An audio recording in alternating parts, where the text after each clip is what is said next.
Today we are going to discuss about market supply curve. So you have already learned about market demand curve.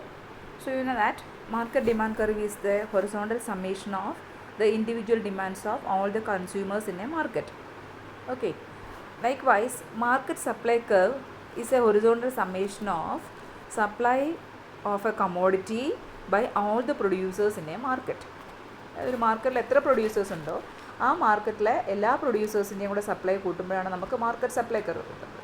So to get the total or market supply we have to add the supplies of all the producers of a product.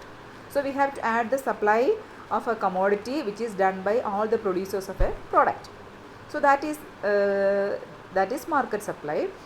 So the horizontal summation of all the supply of a commodity which is done by all the producers in a market is called market supply.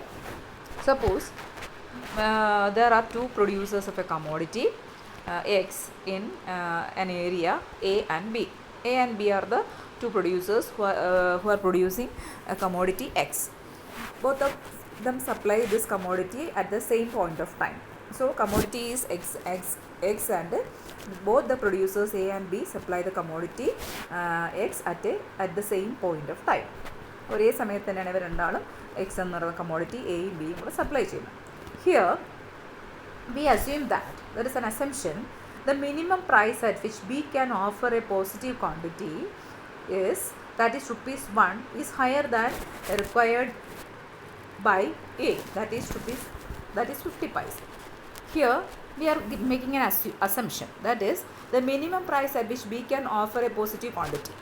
അതായത് ബിക്ക് ഒരു quantity offer ചെയ്യണമെങ്കിൽ, ഒരു positive quantity offer ചെയ്യണമെങ്കിൽ അതിൻ്റെ വിലയെന്ന് പറയുന്നത്, അതിൻ്റെ minimum വില 1 രൂപയെങ്കിലും ആയിരിക്കണം. അതേസമയം എക്ക് 50 പൈസ ആയാലും മതി, എ അത് സപ്ലൈ ചെയ്യാൻ റെഡിയാണ്. So A can offer a commodity only if the price is ₹1, whereas B can offer a commodity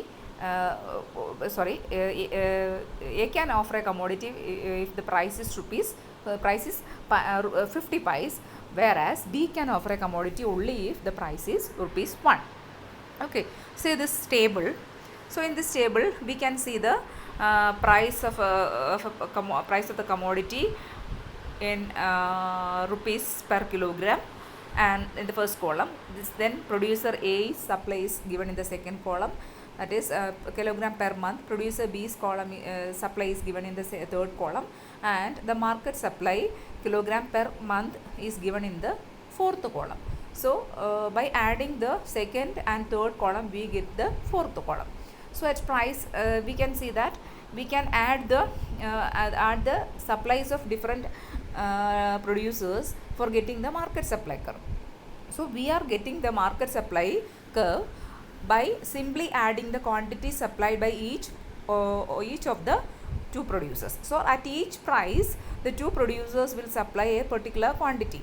So by adding this particular quantity supplied by the separate producers we will get the market supply curve. Okay, ഓരോ പ്രൊഡ്യൂസേഴ്സും supply ചെയ്യുന്ന commodities നമുക്ക് അതിൻ്റെ quantity add ചെയ്ത് കഴിഞ്ഞാൽ അതിൻ്റെ total ക്വാണ്ടിറ്റിയാണ് നമുക്ക് എന്ത് provide ചെയ്യുന്ന മാർക്കറ്റ് സപ്ലൈ പ്രൊവൈഡ് ചെയ്യുന്നത്.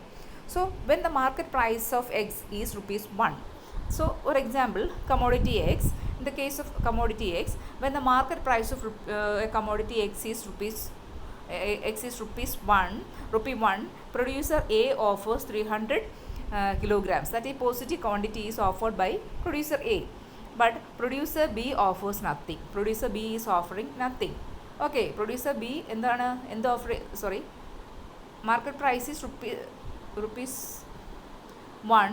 The producer A is supplying 300 kilograms of a commodity X, and producer B is supplying nothing. So here the market supply is same as individual supply, because there is only one producer who is supplying the commodity, and hence the market supply is equal to 300.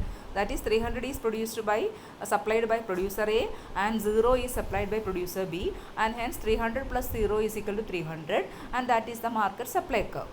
So here the market supply is same as individual supply, because there is no commodity which is offered by producer B, only producer A is supplying the commodity. Okay, hence the market supply and individual supply are the same in the case of in the case where price is rupees 1. Okay, rupee 1. Now producer B, we can say that the producer B is less efficient than producer A. Producer B എന്ന് പറഞ്ഞാൽ he is not much efficient as producer A. Producer A പോലെ അത്ര efficient അല്ല ആരെന്ന് പറയുന്നത് B എന്ന് പറയുന്നത്. കാരണം അതായത് ബിയുടെ കോസ്റ്റ് എന്ന് പറയുന്നത് പെർ യൂണിറ്റ് കോസ്റ്റ് എന്ന് പറയുന്നത് ഓരോ യൂണിറ്റ് കോസ്റ്റ് എന്ന് പറയുന്നത് എയുടെ കോസ്റ്റിനേക്കാൾ കൂടുതലാണ്. അതുകൊണ്ട് 50 പൈസിനകത്ത് എന്താണ്, when the price is 50 paise per kilogram, the producer B is not willing to supply any commodity.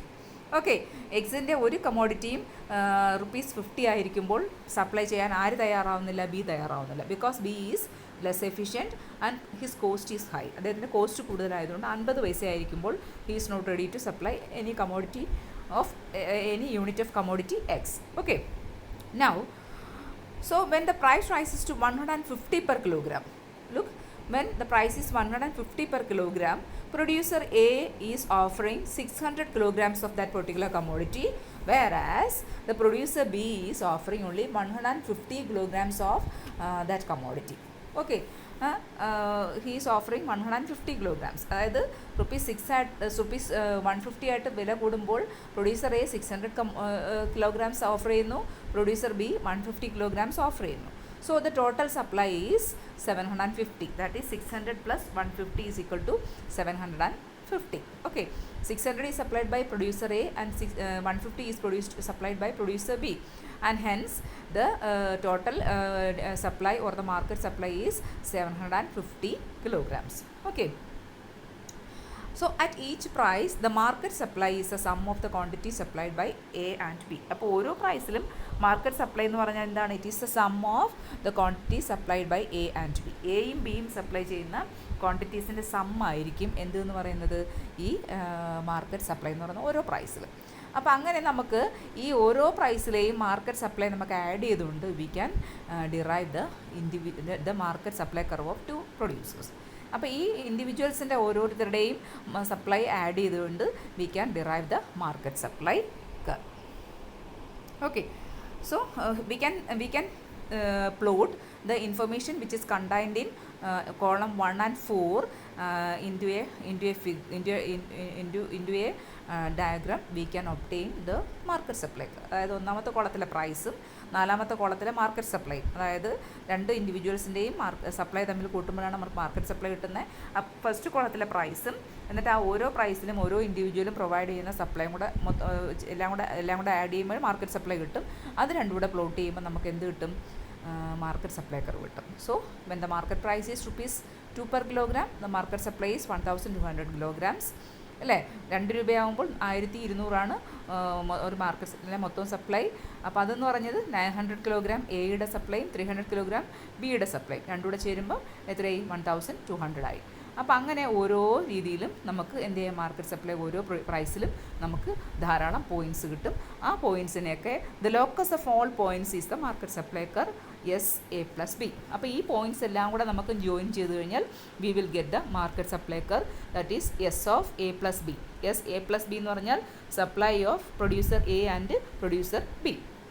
Okay, so if we assume that there are 100 producers of commodity X ഉൽപ്പാദിപ്പിക്കുന്ന 100 പ്രൊഡ്യൂസേഴ്സ് ഉണ്ടാകുന്നിരിക്കട്ടെ, and all are alike in all respects, then each of them would offer the same quantity at all possible prices. ഉദാഹരണത്തിന് ഒരു commodity ഉൽപ്പാദിപ്പിക്കുന്ന 100 producers ഉണ്ട്. അവരെല്ലാവരും എല്ലാ കാര്യത്തിലും ഒരേപോലെയാണ്. കോസ്റ്റിൻ്റെ കാര്യത്തിലായാലും എന്തിൻ്റെ കാര്യത്തിലായാലും ഒരേപോലെയാണെങ്കിൽ അവർ ഉൽപ്പാദിപ്പിക്കുന്ന അല്ലെങ്കിൽ ഓഫർ ചെയ്യുന്ന ഒരേ ക്വാണ്ടിറ്റി ആയിരിക്കും. എല്ലാ പോസിബിൾ പ്രൈസിലും അവർ ഓഫർ ചെയ്യുന്ന ഒരേ ക്വാണ്ടിറ്റി ആയിരിക്കും. അപ്പോൾ അങ്ങനെയായിരിക്കുമ്പോൾ the market supply curve would be 100-fold extension of the individual supply curve. അങ്ങനെ വരുമ്പോൾ മാർക്കറ്റ് സപ്ലൈ കർവ് എന്ന് പറയുന്നത് ഓരോ ഇൻഡിവിജ്വലിൻ്റെയും സപ്ലൈ കർവിൻ്റെ 100 മടങ്ങ് എക്സ്റ്റൻഷനായിരിക്കും. 100-fold 100 മടങ്ങ് കണ്ടുള്ള ഒരു എക്സ്റ്റൻഷനായിരിക്കും. അപ്പോൾ ഒരു പ്രൊഡ്യൂസറുടെ സപ്ലൈ കർവിനെ നമുക്ക് ഡിറൈവ് ചെയ്യുന്നത് നമ്മൾ മാർജിനൽ കോസ്റ്റ് കർവിൽ നിന്നാണ്. അപ്പോൾ MC കർവ് നമുക്കറിയാം. MC കർവ് ഏത് ഷേപ്പാണെന്ന് നമുക്കറിയാം. AC കർവിൻ്റെ മിഡിലൂടെ പോകുന്ന ആ ഷേപ്പ് നമുക്ക് ഓർമ്മയുണ്ടാവും. അപ്പോൾ മാർജിനൽ കോസ്റ്റ് കർവിൽ നിന്നാണ് നമ്മൾ എന്ത് ഡിറൈവ് ചെയ്യുന്നത്? ഈ സപ്ലൈ കർവ് ഡിറൈവ് ചെയ്യുന്നത്. അതുകൊണ്ട് മാർക്കറ്റ് സപ്ലൈ കർവ് എന്ന് പറഞ്ഞാൽ എല്ലാ ഇൻഡിവിജ്വൽസിൻ്റെയും മാർജിനൽ കോസ്റ്റ് കർവിൻ്റെ സം ആയിരിക്കും. Okay, സാധാരണ supply curve is individual supply curve is derived from marginal cost curve of all producers, and if we add all the marginal cost curves of all the producers in a market, we will get the market supply curve. അപ്പം നമ്മുടെ individual supply curve നമുക്കറിയാം. The individual supply curve is sloping upwards from left to right. Left നിന്ന് റൈറ്റിലേക്ക് അപ്വേർഡായിട്ടാണ് നമുക്കറിയാം individual supply curve upward sloping ആയിരിക്കും നമ്മൾ പഠിച്ചിട്ടുണ്ട്. So likewise the market supply curve is upward sloping from left to right. അപ്പോൾ നമുക്ക് എന്താ പറയാം, ഒരു കമോഡിറ്റിയുടെ സപ്ലൈ ഒരു ഗിവൺ പീരീഡ് ഓഫ് ടൈമിൽ അതിൻ്റെ ഒരു പ്രൊഡ്യൂസർ ഉണ്ടാകുന്ന കോസ്റ്റിനെ ഡിപ്പെൻഡ് ചെയ്തിരിക്കും. അപ്പോൾ പ്രൈസ് ഫിക്സഡ് ആയിരിക്കും. ഒരു ഇൻഡിവിജ്വലിൻ്റെ സപ്ലൈ എന്ന് പറയുന്നത് എന്തിനെ ആശ്രയിച്ചിരിക്കും? അതിൻ്റെ മുകളിലുള്ള കോസ്റ്റിനെ ആശ്രയിച്ചിരിക്കും. അപ്പോൾ നമുക്കറിയാം ഒരു ഇൻഡിവിജ്വലും ഒരു ഇൻഡസ്ട്രി ആയാലും എല്ലാം എന്താണ്, they will be influenced by changes in the price of a commodity. So when if the industry's price increases, that will increase the level of profit. ഇൻഡസ്ട്രിയുടെ പ്രൈസ് വർദ്ധിക്കുകയാണെങ്കിൽ എന്ത് വർദ്ധിക്കും? പ്രോഫിറ്റ് വർദ്ധിച്ചുകൊണ്ടേയിരിക്കും. അതുകൊണ്ട് when the industry's price increases, new firms will enter into the industry. അല്ലേ, price കൂടുമ്പോൾ ലാഭം കൂടും. അപ്പോഴത്തെ എന്ത് സംഭവിക്കും? പുതിയ ഫേംസ് മാർക്കറ്റിലേക്ക് വരികയും അപ്പം നിലവിലുള്ള ഫേംസ് തന്നെ എന്ത് ചെയ്യും? ഔട്ട്പുട്ട് ഉൽപ്പാദിപ്പിക്കുകയും ചെയ്യും. അങ്ങനെ വരുമ്പോൾ ഒരു ഫേം ഔട്ട്പുട്ട് വർദ്ധിപ്പിക്കുമ്പോൾ എന്താണ്, പ്രൈസും മാർജിനൽ കോസ്റ്റും എന്താണ് ഈക്വൽ ആവുന്ന പോയിന്റ് വരെ വീണ്ടും അവർ ഉൽപ്പാദിപ്പിക്കുമ്പോൾ പ്രൈസും മാർജിനൽ കോസ്റ്റും ഈക്വൽ ആവും. അതേസമയം പ്രൈസ് കുറയുകയാണെങ്കിൽ എന്ത് സംഭവിക്കും? ഫേംസ് കുറച്ച് കമ്മോഡിറ്റിയെ സപ്ലൈ ചെയ്യുക. നമുക്കറിയാം പ്രൈസും സപ്ലൈ തമ്മിലുള്ള റിലേഷൻഷിപ്പ് ഡയറക്റ്റ് റിലേഷൻഷിപ്പാണ്. അപ്പോൾ പ്രൈസ് കുറയുമ്പോൾ പ്രൊഡ്യൂസേഴ്സ് കുറച്ച് മാത്രമേ സപ്ലൈ ചെയ്യുന്നുള്ളൂ. അപ്പോൾ അത് സംഭവിക്കും ചില ഫേംസ്, നിലവിലുള്ള ഫേംസ് എന്ത് ചെയ്യും? ഈ ഇൻഡസ്ട്രിയിൽ നിന്ന് വിട്ടുപോകാനും സാധ്യതയുണ്ട്. അപ്പോൾ അതുകൊണ്ട് എന്താണ്, ഒരു കമോഡിറ്റിയുടെ ഔട്ട്പുട്ടിൻ്റെ കോസ്റ്റ് വർദ്ധിക്കുകയാണെങ്കിൽ ഒരു പോയിന്റിലെത്തും. ആ പോയിന്റിൽ ഏറ്റവും എന്താണ് ക്യാപിറ്റൽ ഏറ്റവും നല്ല രീതിയിൽ എഫിഷ്യൻ്റ് ആയിട്ട് അപ്പോൾ ഈ ഒരു എഫിഷ്യൻ്റ് ആയിട്ട് ക്യാപിറ്റൽ ഉപയോഗിക്കുന്ന ഒരു പോയിൻ്റെത്തും. ഏതൊരു ഇൻഡസ്ട്രിയിലും ഒരു പോയിന്റിൽ, അതായത് ഔട്ട്പുട്ടിൻ്റെ കോസ്റ്റ് ഇങ്ങനെ വർദ്ധിച്ചുകൊണ്ടിരിക്കുന്ന ഒരു അവസ്ഥയിൽ, അതായത് ഒരു പോയിന്റ് എത്തും. അതായത് ആ പോയിന്റിലെന്ന് പറഞ്ഞാൽ ഏറ്റവും നിലവിലുള്ള ക്യാപിറ്റലിനെ അല്ലെങ്കിൽ മൂലധനത്തെ ഏറ്റവും എഫിഷ്യൻ്റ് ആയിട്ടുള്ള രീതിയിൽ ഉപയോഗിക്കുന്ന ഒരു പോയിന്റ് എത്തും. ആ പോയിന്റിനപ്പുറത്തേക്ക് കൂടുതൽ ഔട്ട്പുട്ട് ഉൽപ്പാദിപ്പിക്കാനായിട്ട് ഒരു ഫേമിനോ ഒരു ഫാക്ടറിക്കോ ഒന്നും പറ്റുകയില്ല. അങ്ങനെ വരുമ്പോൾ എന്താണ്, അതിനപ്പുറത്തേക്ക് പോകുമ്പോഴത്തേക്ക് എന്ത് സംഭവിക്കും? അതിനപ്പുറത്തേക്ക് ഇത് പ്രൈസ് കൂടിയാലേ എന്ത് ചെയ്യുള്ളൂ? കൂടുതൽ സപ്ലൈ ഉണ്ടാവാനായിട്ട് പറ്റുള്ളൂ. അപ്പോൾ ഒരു പോയിന്റിൽ മൂലധനം ഏറ്റവും എഫിഷ്യൻ്റായിട്ട് യൂസ് ചെയ്യുന്ന ഒരു പോയിന്റിലേക്ക് എത്തിക്കഴിഞ്ഞാൽ എന്ത് സംഭവിക്കും? അതിനപ്പുറത്തേക്ക് പോയി കഴിഞ്ഞാൽ എന്താണ്, കൂടുതൽ സപ്ലൈ ചെയ്യണമെങ്കിൽ അതിനപ്പുറത്തേക്ക് എഫിഷ്യൻസി കുറയുന്നതാണ്. അപ്പോൾ അതിനപ്പുറത്തേക്ക് സപ്ലൈ ചെയ്യണം, എന്ത് ചെയ്യണം? പ്രൈസ് കൂടിയാലേ കഴിയുള്ളൂ. അതിനപ്പുറത്തേക്ക് സപ്ലൈ ചെയ്യണം, പ്രൈസ് കൂടിയില്ലെങ്കിൽ എന്താണ്, എന്ത് സംഭവിക്കില്ല? അയാളുടെ സപ്ലൈ കൂട്ടാനായിട്ട് പറയില്ല. അപ്പോൾ നമുക്ക് അപ്പം more commodity will be supplied or more commodity will be offered by a producer only at a higher price, അല്ലേ? more will be offered at a higher price than at a lower price. So this is shown by an upward sloping supply curve. അപ്പോൾ ഇതാണ് ഒരു upward sloping supply curve നമ്മളെ കാണിക്കുന്നത്.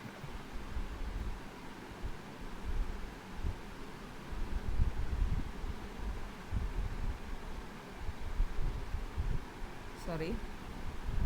Okay. So here I have missed one diagram. That was I was searching for. Market supply കർവിൻ്റെ diagram ഇതിനകത്ത് ചേർക്കാൻ ഞാൻ വിട്ടുപോയി. അത് ഞാനത് പിന്നീട് തരുന്ന നോട്ടിൽ തരാം കേട്ടോ. അത് നിങ്ങൾ ജസ്റ്റ് നോക്കിയാൽ മതി. അപ്പോൾ ഒന്നുമില്ല, ഓരോ നമ്മൾ ഇൻഡിവിജ്വൽ ഡിമാൻഡ് കർവ് ഡിറൈവ് ചെയ്ത പോലെ നമ്മളെന്താണ് ഓരോ ഇൻഡിവിജ്വൽസിൻ്റെ ഡിമാൻഡ് കർവ് വരയ്ക്കുന്നു.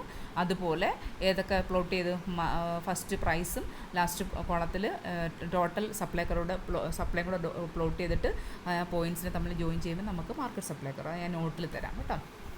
ഇനി we are discussing about the movement along the supply curve and shift of the supply curve.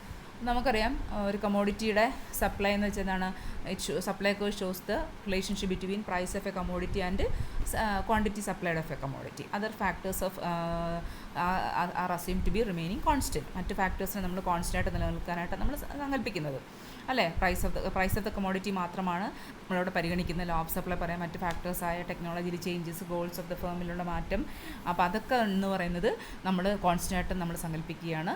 V are assuming that എന്താണ്, the relationship between the price of a commodity and supply is direct. That is when the price of a commodity increases supply will also increase. Okay, അപ്പോൾ ഈ assumption അടിസ്ഥാനം, അതായത് other things remaining the same എന്ന് പറയുന്ന അസംഷൻ്റെ അടിസ്ഥാനത്തിലാണ് നമ്മൾ ഒരു movement along the supply curve പറയുന്നത്, along the same supply curve പറയുന്നത്. അപ്പോൾ ഉദാഹരണത്തിന് അതായത് സപ്ലൈ കർവ് ലെഫ്റ്റിൽ നിന്ന് റൈറ്റിലോട്ടോ അല്ലെങ്കിൽ റൈറ്റിൽ നിന്ന് ലെഫ്റ്റിലോട്ടോ അതേ സപ്ലൈ കർവിലൂടെയുള്ള മൂവ്മെൻറ്റിനെ നമ്മൾ പറയുന്നത് വെച്ചാൽ പ്രൈസിലുണ്ടാകുന്ന മാറ്റത്തിനനുസരിച്ചാണ് അല്ലേ. ആക്ച്വലി മറ്റ് ഫാക്ടേഴ്സ് നമ്മൾ കോൺസ്റ്റൻ്റ് ആയിട്ടാണ് നമ്മൾ സങ്കല്പിക്കുന്നത് ഒരു സപ്ലൈ കർവിലൂടെ ഉള്ള ഒരു മൂവ്മെൻറ്റിനകത്ത്. അത് നമ്മൾ പറഞ്ഞിട്ടുണ്ട് അല്ലേ. നമ്മൾ extension and contraction of demand എന്ന് പറയുന്നത് നമുക്ക് extension and contraction of supply എന്ന് പറയുന്നത് നമുക്ക് അതായത് പ്രൈസ് കൂടുമ്പോൾ സപ്ലൈ കൂടും, അതേസമയം പ്രൈസ് കുറയുമ്പോൾ സപ്ലൈ കുറയും. അപ്പോൾ that is A movement along the same supply curve. അത് ഒരു സപ്ലൈ കർവിലൂടെ ഉള്ള ഒരു മൂവ്മെൻറ്റാണ്. അപ്പോൾ നമുക്കറിയാം എന്താണ്, if there is a change in other factors affecting supply affect ചെയ്യുന്ന മറ്റ് ഫാക്ടേഴ്സ് ചേഞ്ച് ചെയ്യുമ്പോൾ എന്ത് സംഭവിക്കും, there will be a change in the position of the supply കർവിൻ്റെ പൊസിഷനിൽ മാറ്റമുണ്ടാകും. നമ്മൾ പറഞ്ഞിട്ട് ചേഞ്ചസ് ഇൻ ഡിമാൻഡ് പഠിച്ചിട്ടുണ്ട്, ഷിഫ്റ്റ്സ് ഇൻ ഡിമാൻഡ് എന്നാണ് അതിനെ വിളിക്കുന്നത്. നമുക്കറിയാം അതിനെ എന്താ സംഭവിക്കുക, when there is a change in other factors affecting demand the demand curve will shift. അതുപോലെ when there is a change in the other factors affecting supply the supply curve will shift അല്ലേ. അപ്പോൾ അതാണ് other factors എന്ന് വെച്ചാൽ നമുക്കറിയാം goals of the firm ഉണ്ടാവാം, prices of related commodities ഉണ്ടാവാം, അങ്ങനെ ധാരാളം ഫാക്ടേഴ്സ് ഉണ്ടാവാം, ടെക്നോളജിയിലുണ്ടാകുന്ന മാറ്റങ്ങൾ ഉണ്ടാവാം അല്ലേ. അപ്പോൾ അതിനെയാണ് നമ്മൾ എന്ത് പറയുന്നത്, പിന്നെ അതർ ഫാക്ടേഴ്സ് എന്ന് വെച്ചാൽ. അപ്പോൾ അതർ ഫാക്ടേഴ്സിൽ മാറ്റം ഉണ്ടാകുമ്പോൾ എന്ത് സംഭവിക്കും, there is a change in the supply curve, there is a shift in the supply curve. അപ്പോൾ ഒരേ സപ്ലൈ കർവിലുള്ള മൂവ്മെൻറ്റ് എന്ന് പറഞ്ഞാൽ ഒന്നുകിൽ larger quantity will be supplied at a higher price or a smaller quantity will be supplied at a lower price. അതെന്ന് പറഞ്ഞാൽ they are എന്താണ് showing the supply movement at different prices, മറ്റ് വ്യത്യസ്തമായ പ്രൈസസിലൂടെയുള്ള പ്രൈസസിൽ സപ്ലൈയുടെ മൂവ്മെൻറ്റിനെ കാണിക്കുന്നത്. സെറ്റീരിയസ് പാരിബസ് വെച്ചാൽ other things remaining the same means other factors which are affecting supply remains the same എന്നാണ് നമ്മൾ പറയുന്നത്. അപ്പോൾ ഒരു ഷിഫ്റ്റ് ഇൻ സപ്ലൈ എന്ന് പറഞ്ഞാൽ എന്താണ്, it means that a different quantity is being offered for sale at each price അല്ലേ. ഓരോ പ്രൈസിലും വ്യത്യസ്തങ്ങളായ ക്വാണ്ടിറ്റി ആയിരിക്കും സപ്ലൈ ചെയ്യുന്നത്. അതായത് അങ്ങനെ വരുമ്പോൾ സംഭവിക്കുക സപ്ലൈ കർവ്, അപ്പോൾ ഓരോ പ്രൈസിലും വ്യത്യസ്തങ്ങളായ ക്വാണ്ടിറ്റി ആയിരിക്കും സപ്ലൈ ചെയ്യുന്നത്. അപ്പോൾ അങ്ങനെ വരുമ്പോൾ സപ്ലൈ കർവ്, ഇപ്പോൾ ഉദാഹരണത്തിന് S1 എന്ന് പറയുന്ന സപ്ലൈ കർവ് S2ലേക്ക് ഷിഫ്റ്റ് ചെയ്യും, അല്ലെങ്കിൽ എന്താണ് പ്രൈസ് കുറയുമ്പോഴത്തേക്ക് എന്ത് സംഭവിക്കും, ക്വാണ്ടിറ്റി Q0ൽ നിന്ന് Q1ലേക്ക് കൂടും. അപ്പോൾ S1 എന്ന് പറയുന്ന പ്രൈസിൽ S1 എന്ന് പറയുന്ന സപ്ലൈ കർവ് എന്ന് പറയുന്നത് S2ലേക്ക് ഷിഫ്റ്റ് ചെയ്യും. അപ്പോൾ പ്രൈസ് P0 പ്രൈസിൽ കൂടുമ്പോൾ എന്താണ് ക്വാണ്ടിറ്റി Q0ൽ നിന്ന് Q1ലേക്ക് വർദ്ധിക്കുന്നു. അപ്പോൾ അങ്ങനെയുള്ള ഷിഫ്റ്റ് ഉണ്ടാകുന്നത് എന്തുകൊണ്ടാണ്, 2-3 ഫാക്ടേഴ്സ് ഉണ്ടാകും, ആ ഫാക്ടേഴ്സിലുണ്ടാകുന്ന മാറ്റങ്ങളാണ്. ആ മാറ്റങ്ങൾ എന്ന് പറഞ്ഞാൽ they R known as changes in supply. അതേ നമ്മൾ വിളിക്കുന്ന പേരാണ് സപ്ലൈയിലുണ്ടാകുന്ന ചേഞ്ചസ് എന്ന് പറയുന്നത്. So this changes are of 2 types. 2 തരത്തിലുള്ള ചേഞ്ചസ് ആണുള്ളത്. ഒന്നെന്ന് പറഞ്ഞാൽ അൻ ഇൻക്രീസ് ഇൻ സപ്ലൈയിലുണ്ടാകുന്ന വർധനവ്, then one is a decrease in സപ്ലൈയിലുണ്ടാകുന്ന ഒരു കുറവ്. അപ്പം അൻ ഇൻക്രീസ് ഇൻ സപ്ലൈ എന്ന് പറഞ്ഞാൽ എന്തായിരിക്കാം, it means two things, an increase in supply, a decrease in supply. These are the 2 types of changes that occur in supply. സപ്ലൈയിൽ ഉണ്ടാകുന്ന 2 മാറ്റങ്ങളാണ് എന്താണ് ഇൻക്രീസ് ഇൻ സപ്ലൈ എന്നും ഡിക്രീസ് ഇൻ സപ്ലൈ. ഞാൻ സ്പീഡിൽ പോകുന്നതെന്ന് പറഞ്ഞാൽ നിങ്ങളിത് ഓൾറെഡി ഡിമാൻഡിൽ പഠിച്ചത് കൊണ്ടാണ്. അപ്പോൾ ഇൻക്രീസ് ഇൻ സപ്ലൈ എന്നും ഡിക്രീസ് ഇൻ സപ്ലൈ എന്നും രണ്ട് ചേഞ്ചസ് ആണുള്ളത്. അതായത് ഇൻക്രീസ് ഇൻ സപ്ലൈ എന്ന് പറഞ്ഞാൽ it means A larger quantity at the same പ്രൈസിൽ കൂടുതൽ ക്വാണ്ടിറ്റി സപ്ലൈ ചെയ്യപ്പെടുന്നു. അതായത് Q1ൽ നിന്ന് പ്രൈസ് P0യിൽ Q1 സപ്ലൈ ചെയ്യുന്നു, അല്ലെങ്കിൽ the same quantity at a lower പ്രൈസിൽ സെയിം ക്വാണ്ടിറ്റി ആയിരിക്കും. P1 എന്ന് പറയുന്ന പ്രൈസിൽ P1 ലോവർ പ്രൈസ്, അതിൽ സെയിം ക്വാണ്ടിറ്റി സപ്ലൈ ചെയ്യപ്പെടുന്നു. ഉദാഹരണത്തിന് ഇവിടെ 2 പോയിൻറ്റ്സ്, നമ്മൾക്ക് എഫും G എന്ന് പറയുന്ന 2 പോയിൻറ്റ്സ് നോക്കൂ. എഫ് പോയിൻ്റ് എന്ന് വെച്ചാൽ P0യിൽ നിന്ന് സപ്ലൈ നോക്കാം. E എന്ന് പറയുന്നൊരു പോയിന്റിൽ ആദ്യം S1 ആയിരുന്നു സപ്ലൈ കർവ്, P0 പ്രൈസിൽ E എന്ന് പറയുന്ന Q0 ക്വാണ്ടിറ്റിയാണ് നമ്മൾ സപ്ലൈ ചെയ്തിരുന്നത്. അതേസമയം എന്ത് സംഭവിക്കുന്നു, ഷിഫ്റ്റ് ഉണ്ടായപ്പോഴത്തേക്ക് P0 പ്രൈസിൽ എന്താ ക്വാണ്ടിറ്റി Q0യിൽ നിന്ന് Q1ലേക്ക് ഷിഫ്റ്റ് ചെയ്യുന്നു. അല്ലെങ്കിൽ നേരെ തിരിച്ച് G എന്ന് പറയുന്ന പോയിന്റ് നോക്കേ, സെയിം P1 എന്ന് പറയുന്ന പ്രൈസാണ്, P1 എന്ന പ്രൈസ് കുറയുമ്പോഴത്തേക്ക് എന്ത് സംഭവിക്കും, നേരത്തെ ഉണ്ടായിരുന്ന അതിനേക്കാൾ ക്വാണ്ടിറ്റി കുറഞ്ഞ് Q0യിലേക്ക് വരും. അപ്പോൾ അങ്ങനെ സംഭവിക്കാം. അപ്പം lower quantity at same quantity at a lower price. അപ്പോൾ സെയിം ക്വാണ്ടിറ്റി Q0 എന്ന് പറയുന്നത് ലോവർ പ്രൈസിൽ സപ്ലൈ ചെയ്യാൻ പറ്റും. അല്ലെങ്കിൽ നേരത്തെ P0 എന്ന് പറയുന്നതിനകത്ത് നമുക്ക് പറഞ്ഞ S1 എന്ന് പറഞ്ഞ സപ്ലൈ കർവിൽ P0 എന്ന് പറയുന്ന പ്രൈസിൽ Q0 ആണ് സപ്ലൈ ചെയ്തേക്കുന്നത്. ഷിഫ്റ്റ് ഉണ്ടാകുമ്പോൾ ഒന്നുകിൽ larger quantity at the same പ്രൈസിൽ കൂടുതൽ ക്വാണ്ടിറ്റി വിറ്റഴിക്കാം, അതായത് P0 എന്ന് പറയുന്നതിൽ നിന്ന് എന്താണ് Q1ലേക്ക് പോവാം, അല്ലെങ്കിൽ എന്താണ് same quantity at a lower price, കുറഞ്ഞ പ്രൈസിൽ സെയിം ക്വാണ്ടിറ്റി, അതായത് P1 എന്ന് പറയുന്ന പ്രൈസിൽ Q0 എന്ന് പറയുന്ന ക്വാണ്ടിറ്റി സപ്ലൈ ചെയ്യുകയും ചെയ്യാം. അങ്ങനെയൊക്കെ സംഭവിക്കും. അപ്പോൾ ഈ നമ്മൾ പറയുന്നു ഒരു കമ്മോഡിറ്റിയുടെ when we say that the supply of a commodity depends on its market price, we assume that other things being equal. അപ്പോൾ ഒരു കമ്മോഡിറ്റിയുടെ പ്രൈസ് ആണ് അല്ലെങ്കിൽ സപ്ലൈ എന്ന് പറയുന്നത് പ്രൈസിനെ ആശ്രയിച്ചിരിക്കുന്നു എന്ന് പറയുമ്പോൾ നമ്മൾ എന്താ പറയുന്നത്, we are assuming that other things remaining the same, മറ്റു കാര്യങ്ങൾ കോൺസ്റ്റൻ്റ് ആയിട്ട് നിലനിൽക്കുന്നതാണ് നമ്മൾ other things are remaining equal.